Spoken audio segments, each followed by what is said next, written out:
If you think Colorado has become the Wild West for weed, don't tell the people who live there. I personally don't feel less safe. There are still laws like you can't do it in the parks and stuff, just like you can't drink outside. 6 years since Colorado became the first state to legalize recreational marijuana, we traveled there to find out what's changed. You've got coffee beans, gummies, chocolate bars, suckers, mints, lotions.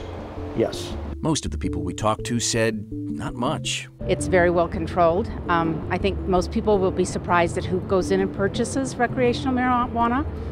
A lot of people in my generation, actually. Maybe the best news of all, say marijuana proponents, there are fewer people going to jail or prison for low-level drug crimes. The number of marijuana-related arrests have plummeted since legalization. Instead of putting people in jail, we're saying, look, go home, you use this as you will, we'll leave you alone, you're not creating problems. And while there are fewer people being locked up, there seem to be more living on Colorado's streets.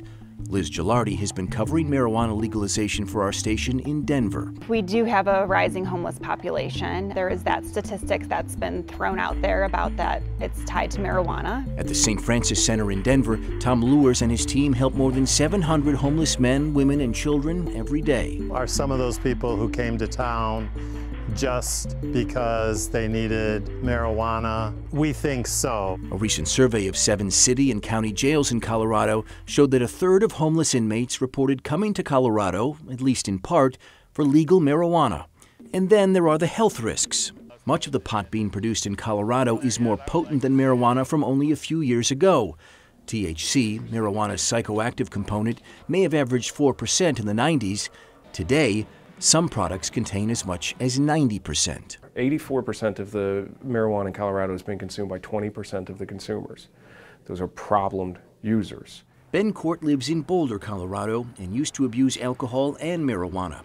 Since the 1990s, he's been sober and says big business has made marijuana more potent than ever. This stuff is so new that we don't really know how it's affecting people's brains and bodies, and that's scary. Just this month, a study in the American Journal of Psychiatry found that marijuana use is more damaging to teens' brains than alcohol, with significant negative effects on problem-solving, short and long-term memory. The brain really doesn't start maturing until like early 20s and to mid-20s.